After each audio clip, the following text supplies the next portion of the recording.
Welcome back. I hope you've had a great week. I hope you've been able to serve lots of people. And I know today at a couple of the offices are quite busy. You get to end the week on a high note. So in order to facilitate that, let's give a brief rundown of what our talking points have been this week, as well as a challenge for today. So Monday, we talked about how poor input to the cerebellum causes emotional and intellectual dysfunction, and therefore an adjustment is required to give you that good input that you require. On Tuesday, we talked about the environment is what's pathological, not the body's response to it. That cascade, that stress response is exactly what the body is supposed to be doing.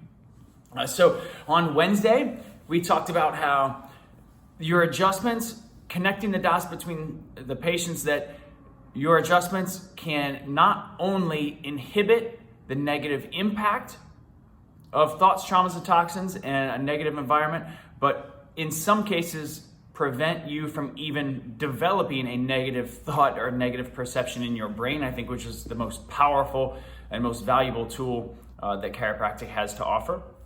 On Thursday, we talked about how the 3 T's, although fantastic idea by Dee, your thoughts, traumas, and toxins are both a cause of subluxation and a result of subluxation. So how it's a two-way street and patients get stuck in a negative loop, and we need to break that cycle. Now today, I'm going to piggyback on Dr. Aaron last week, and I really want to make a connection with our patients today.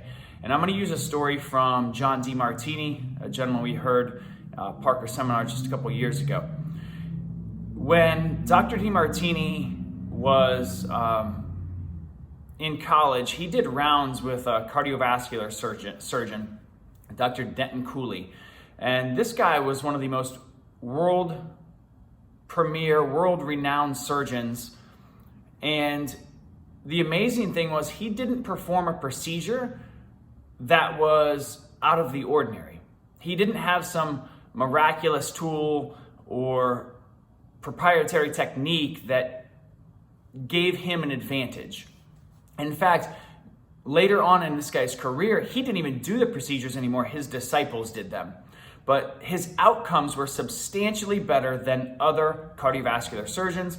And let me tell you why.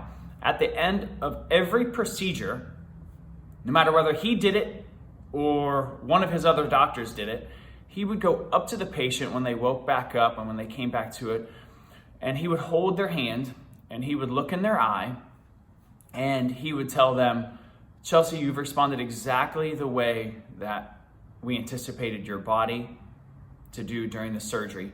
And everything about your procedure was positive. You will be able to play with your grandkids. You will be able to make love. You will be able to go on long walks. This is going to change your life. This was one of the best things that ever happened to you." And that, guys, is why his outcomes were so much better than everybody else. Because he took time to connect and give positive reinforcement about what the patient just went through. So that is your goal today. You need to connect with the patients. You need to tell them this is the best thing that happened to them this week.